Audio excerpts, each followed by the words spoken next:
Rangkaian peristiwa penting sebelum Proklamasi Kemerdekaan Indonesia.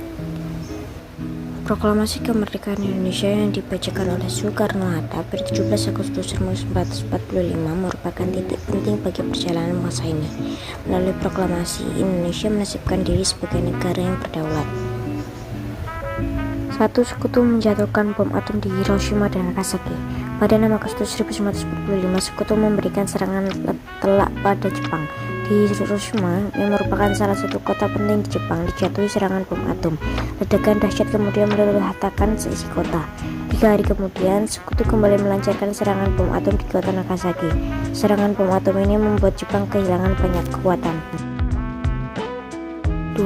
Pertemuan 3 tokoh bangsa dan Jenderal Terauchi di Dalat. Jenderal Terauchi Hisashi mengundang 3 tokoh bangsa untuk menemuinya di markas tentara wilayah selatan di Dalat, Vietnam. 3 tokoh bangsa itu yakni Insinyur Soekarno, Muhammad Hatta, dan Rajima Widyadiningrat.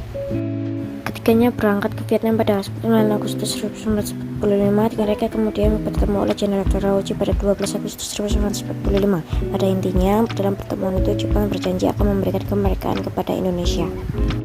3. Jepang resmi menyerah pada sekutu. Pada 15 Agustus 1945, Kaisar Hirohito menyatakan secara bahwa Jepang telah menyerah tanpa syarat pada sekutu. Kabar ini kemudian berembus hingga ke tanah air.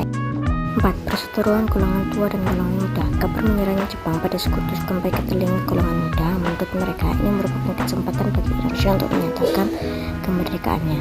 Golongan muda kemudian mendesak agar proklamasi kemerdekaan Indonesia dilangsungkan paling lambat pada 16 Agustus 1945. Namun, Soekarno-Hatta menolak gagasan ini. Peristiwa Rengas Dengklok. Buntunya dialog dengan golongan tua membuat golongan muda tidak punya pilihan lain selain membawa Soekarno-Hatta keluar kota.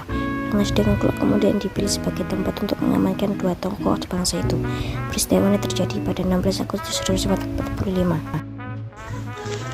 6. Rapat di Rumah Laksana Maeda pada tanggal 16 Agustus 1945. Di malam hari, Soekarno-Hatta kembali ke Jakarta bersama dengan tokoh nasional lainnya, berkumpul di Rumah Laksana Maeda untuk perundingkan persiapan proklamasi kemerdekaan. Perundingan yang berlangsung sejak malam hingga pagi itu kemudian menghasilkan naskah proklamasi kemerdekaan Indonesia.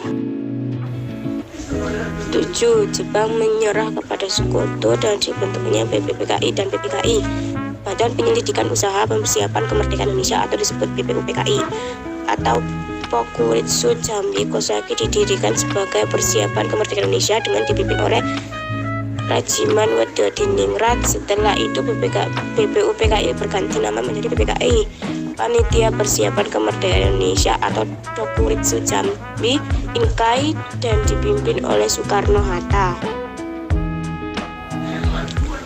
8. Pembacaan proklamasi pada 17 Agustus 1945 pukul 10 pagi. Naskah proklamasi kemerdekaan Indonesia dibacakan oleh Soekarno di Jalan Pegangsaan Timur nomor 56. Kabar mengenai proklamasi ini kemudian segera disebarkan ke seluruh negeri.